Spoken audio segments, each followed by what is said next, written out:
So Wendigoon is this urban legends channel, talks about horror stuff and all that, and this dude today that we're looking at is his biggest hater. Hates him more than Kendrick hates Drake. Like, just absolute D1 hating for no reason. Do you see the length of that video? Yeah, that's basically just all hating. This dude just didn't let back, just went straight for the jugular. Like 2 hours and 45 minutes is insane of just straight hate. And you'll see that this guy's kind of like Walmart, no, not even Walmart, Dollar Tree Noah Samson. Wendigoon is a horror conspiracy theorist YouTuber with several million subscribers that, as you will hopefully come to see, should not be seen as the wholesome, southern-friendly dad persona that he has publicly constructed around himself in the past several years. And that, like many people who talk about being Christians as much as he does, has a dark past with deep ties to far-right extremism. Those last 3 words he said are going to become very important, just wait and see. I have no need or desire to hear 5 hours of opinions on Blood Meridian from a 21-year-old millionaire who got famous around the age of 19. And yeah, this is also one of his hating points. You'll hear it a bunch more. He goes, this guy's rich. And he's rich, guys. He was 19 and he's rich. Oh my god. He was rich. There was a month last year where I only made $500 in ad revenue. I can't live off that. The amount of times that I've almost had to stop making videos since then has been almost monthly. I've barely been able to keep this up. I think he's trying to get sympathize points, like trying to get people to sympathize with him here, but it's like, I don't know, maybe make better videos, maybe get better videos for people to watch. I don't know, like, you're making a D1 hating video on Wendigoon and now you're trying to, like, get people to, like, understand and sympathize? What? 5 hours of opinions on Blood Meridian from a 21-year-old millionaire who got famous around the age of 19. And I know that is probably the most boomer thing that I have ever said. Apologies for that. But I say that to argue that I really do think that there are some works that are really not intended to hit the right way until we are older. There are some works that fundamentally will not be understood by you if you are wealthy and have always been upper class your entire life. And this may all sound condescending, but that doesn't stop it from being somewhat true. Wow, what is it? More yapping about him being rich. Like, I don't understand what this is. Like, who cares? That to think that you shouldn't be able to say or publish whatever you like at any point in your life. You're obviously free to do so. And I also don't want it to be seen as if I'm talking down to young people, because I'm not. Politically, they are frequently the most with it, and their voices should be heard on issues that pertain to them. They are looked down upon too often in our culture. What I'm talking about here pertains to the very act of writing itself, and with that, perspective. And I don't know if you can actually really truly be a good cultural critic with a voice that has a definitive perspective, without several years of genuine, independent, lived experience away from the home that you were raised in. And in his case, he became exceptionally wealthy by the time that he was 19 or 20. I don't understand what the money has to do with anything, especially he's like, oh, you haven't lived anything. You know, if you've lived at home and you've been rich and you've been doing all this, you're not allowed to talk about anything. Even though Wendigoon's a horror YouTuber that talks about horror stuff. Experience at all that would qualify you to give criticism on works of art about the experience of average and poor people. I would argue not. And if that is the case, why would your perspective matter as a critic? Not to mention the fact that Wendigoon was raised in a very wealthy family, and with that comes from a wealthy perspective. He himself has inadvertently admitted that his family at one point had millions of dollars, when he said once on stream, "Would you believe me that when my dad was young, he used to be in an organized crime gang and is now a Sunday school teacher? Very wild life that guy's lived. He was in an organized crime gang that my grandfather ran. A lot of bad things went down. They got investigated by the FBI. My grandpa went to jail. My dad had to testify and tried to take up the business. The business fell apart, and he ended up losing millions of dollars to the state. Lost everything, found God, became a Christian, and is now both the best man and the best Christian I've ever met." Again, I don't understand why he's talking about his rich parents and stuff, but, you know, perspective is something that, yeah, you know, it can change, but if you have friends that are from different, you know, class levels and stuff, you can genuinely sympathize, and if you're a real human being, you can understand. Although you'll never be able to live what they live, you can understand and can see what's happening, right? You know, I feel like that is kind of a thing that genuine, real human beings can feel, right? And I don't know why he's bringing up his dad and being like, oh, look at this. Oh my god. Like, that was probably one of the worst things that he did to bring up. Like, that is genuinely an insane arc. Like that's something out of like an anime or something. Like, dude, that is such a awesome thing that he turned around his life from being negative and crime and, you know, bad to being great and evangelical and being uplifting. To criticize his body of work, I think his videos are very uninteresting. But ultimately, that is secondary to what makes him worth talking about. The first of which are the very strong beliefs that he seems to hold as important, that are in my opinion the antithesis of what horror should be about. There are many things that are red flags that we could talk about, from the bizarre gun ownership, the flagrant use from my perspective, of his religion as a shield from criticism, to the belief that he at one point followed many far-right accounts on Twitter, from Kyle Rittenhouse to Parler, the social media website where the January 6th insurrection was in part planned. People said, oh, he only followed them. But that doesn't mean that he agrees with them. But there are screenshots of tweets that may have been deleted, that clearly in my mind show a support to Rittenhouse. Although, since I did not take these screenshots, they do have to be taken with a grain of salt. Quiz, what were those 3 words I said earlier? Far-right extremist. Yes, you were right. That's where this is going to start to become prevalent, because then he just starts bringing up the right. You can see that this guy is very left-leaning, and a lot of people like that just only care about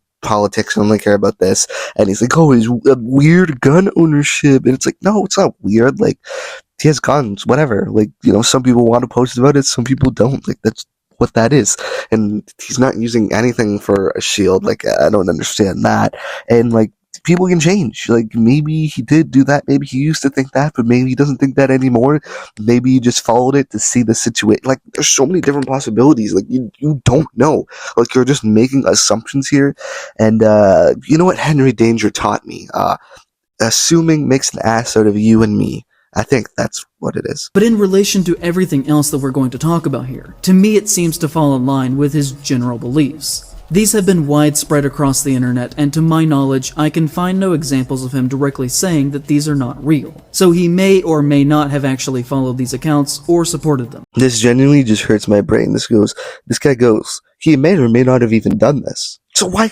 even have this segment in the video? This just discredits everything that you're saying and makes you look like an absolute fool. But I do not believe that he has ever outright said that this did not happen, so take that as you will. Talk about his past and supposedly being a founding member in an online conspiracy theory group that, according to him, snowballed out of control into being a white supremacist neo-Nazi organization called the Boogaloo Boys. His online username at the time was Boogaloo Boy, and he claims to be the first to have started using it, but that he left the group and became Wendigoon after things started to get out of hand. And this is not a conspiracy theory in itself. Shockingly, he literally has said so in writing. As you'll see, he was just like, oh geez, sorry guys, about starting a violent hate group, guys. Sorry that people got killed. I totally didn't mean to do all. I genuinely think that, like, Patrick Starr can make a better hit piece than this. This guy's still blaming Wendigoon when he legit said that this guy went and left the group when it became crazy. Left the group because this is not what he wanted. Left the group because this was not his ideals. And then you're still placing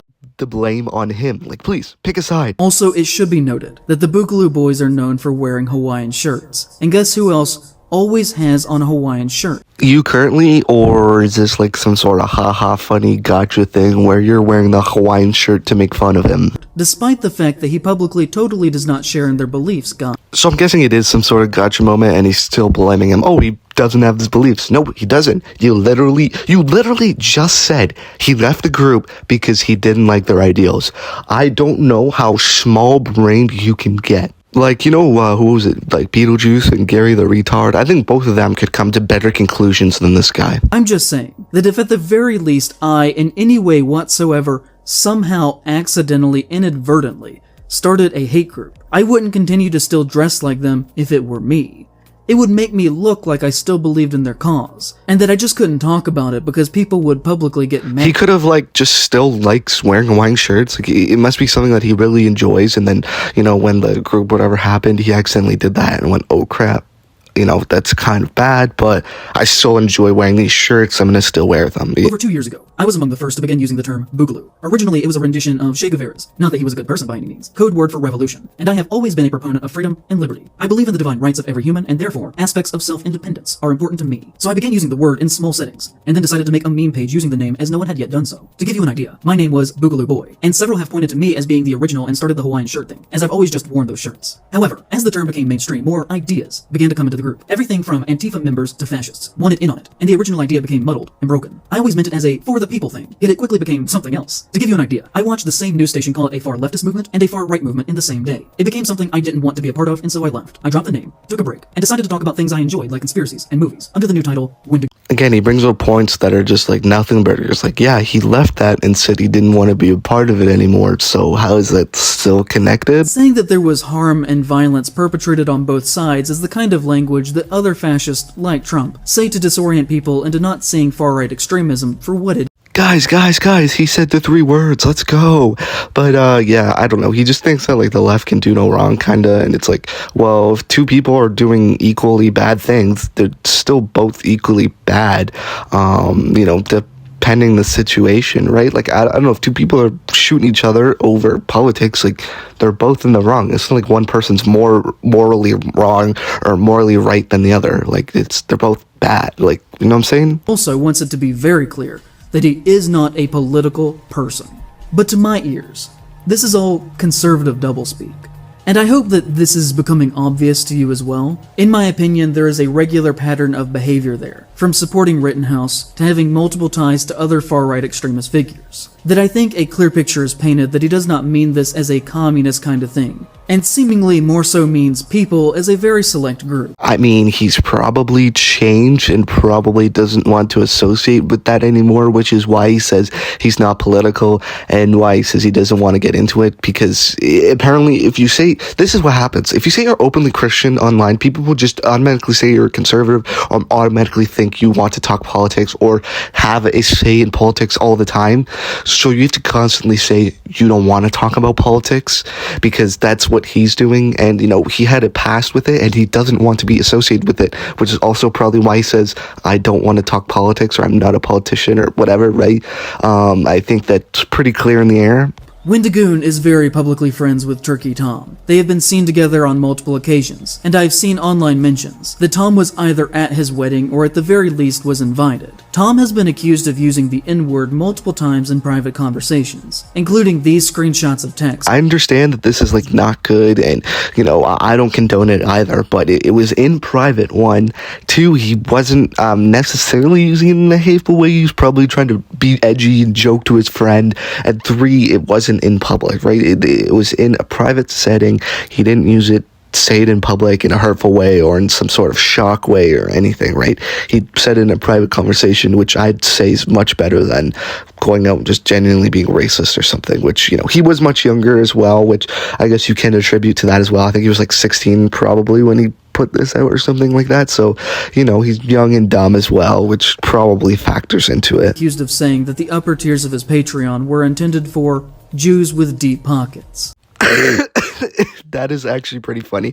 I think that is very clearly a joke, and that's a pretty funny joke. Like, there's so many conspiracies about Jews and stuff, about them being so rich and stuff. So I think that's pretty funny. And if you're taking that for face value and actually trying to be like, he actually said this in a very demeaning and condescending way, I cannot believe and condone what he's saying. Like, you're obviously like not seeing it. Actually, like, that's 100% a joke. There's no way that you can look at that and be like, yeah, this guy's 100% serious. Wendigoon is publicly connected to the Internet Historian, and has even appeared in his videos. The Internet Historian publicly said that his birthday was April 20th. It is not, and has only said that as a joke because that is Hitler's birthday.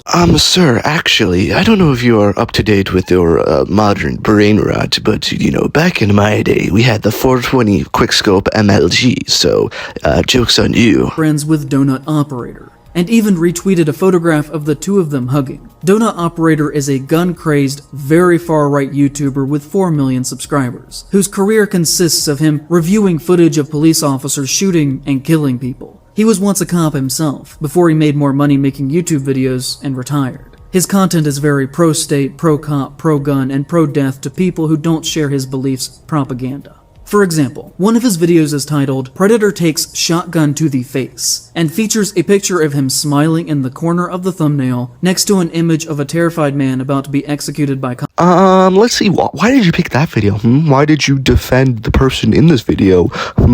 I don't understand. There's literally a video right beside it that said, police shoots women who's being tasered, or wife who's being tasered at the same time. And it's like, that is a much better video to, you know, kind of show your point of what you're talking about, of this gun crazy person that laughs at it. But to show the P3D file and be like, oh, he's laughing at this, like, okay, like, the guy's an awful person. This guy's trying to meet up with minors and you're trying to defend him. I don't know what's with a lot of these leftist people that always somehow choose these, like, P3D files to, like, defend it. It's like, why out of everything you chose this? Everyone, Donut here. We got a couple of shootings for you today. The main shooting just warms my heart. And you know, for someone who supposedly is so very anti-government, Wendigoon seems very comfortable with a man who makes his living worshipping violence committed by the state. He's a man of no conviction, claiming to be very against the government and for the rights of the people, while at the same time giving a warm embrace to one of the biggest fascist bootlickers on the internet. And the only thing that one could reasonably gather from this picture of them hugging is that he too is a fascist bootlicker himself. He is publicly friends with Shoe on Head, who is a conservative masquerading as a leftist, who has built a career off of lazy anti-woke content,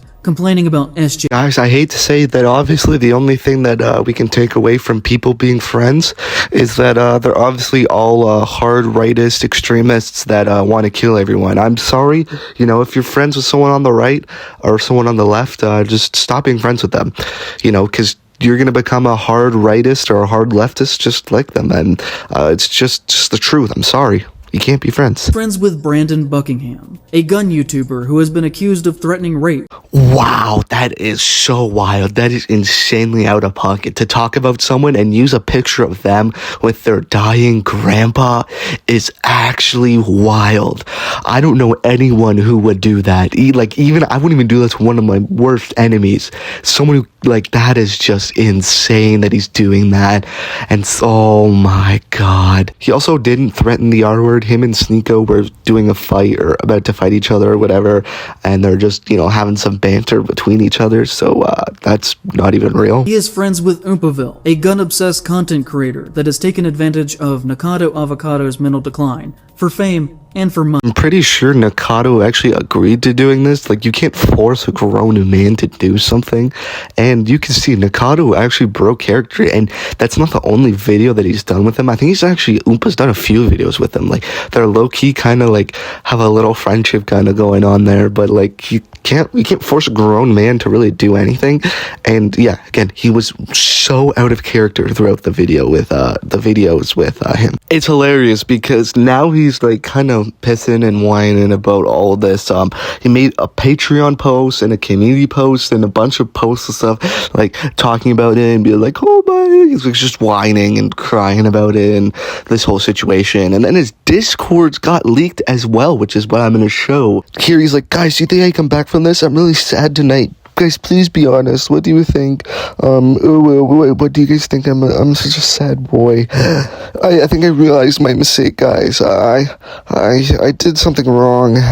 He also kind of says this here. You can pause if you want. Says it's rough than I anticipated. You know, I have so many good videos to come out, guys. Oh my, guys, please, I didn't, guys. And then he basically backtracks it all with this, going like, oh, actually, no one really proved me wrong. So what I'm saying is that I'm actually right, and there's nothing wrong with my videos because no one has actually said anything, so this must be 100% true, which, you know, means that he still believes in what his video is, still believes everything that he put out there, and yeah, so it's just a facade. He also posted this. There's this, like, disgusting or kind of weird drawn photo of him, and he's like, guys, well, actually, I really like this photo. I think it's really cute. This photo is pretty awesome. It's pretty sweet. Thank you, guys. I really love it. I can't tell if he's genuine here or not, or if he's just trying to, like, say this to, like, saying that, like, show that it's not getting under his skin or something, or that he doesn't care about it. Like, I can't tell what he's trying to do with this here, if he's really genuine with this, or if it's, like, some sort of facade again. But, yeah, I'm surprised he didn't claim that it was, like, homophobic or transphobic or something, because I think he heard he's gay or something. I don't know. I'm surprised he didn't yell that out and be like, oh my god, everyone's gay phobic, get these guys out of here, shoot them, they're far right extremists. this is just the cherry on top right here that he didn't think that it would be the end of his career. When you make a hit piece on someone who literally has no drama, and then you try and call him out for being like, it just makes no sense as to why he made this video here. Just be an absolute hater for what reason? Like, there's legit no reason. Wendigoon doesn't harm anyone. He doesn't make far-right extremist content. He's not some like political leader. He doesn't really talk about politics or anything. Again, he's probably trying to leave that in his past. Like, I just don't understand what the hit piece here was for. And, you know, the backlash and stuff, it's deserved. I don't think it's deserved to go and harass him or hate him. That's not what I'm saying. But the backlash of the video is deserved because, you know, it just makes no sense. I don't know what it is. It's just these online leftists. Like, it's legit only people online. Anyone who would talk to in person, who I know in person, or who are like legit real people that are on the left, are not like this whatsoever. I don't understand where this comes from and why all these like online personas of leftists are all the same, and why they feel the need to attack everything that is political or somewhat political related to someone. It just genuinely makes no sense to make some sort of hit piece off of someone who's non-political and make it super political. I don't know. It's weird, and the backlash is well deserved. Like, you should get called out and should be criticized for talking about this when the person did not deserve it whatsoever. But anyways, if you made it this far, comment down below, cookie. This is a longer video, but hopefully you guys will like it. If you want longer videos, I can try and make some more. This was just something that genuinely really want to talk about, and I thought was insane and kind of dumb and crazy. And yeah, so if you like this style, let me know down below. If you don't, let me know down below as well. And yeah, peace out.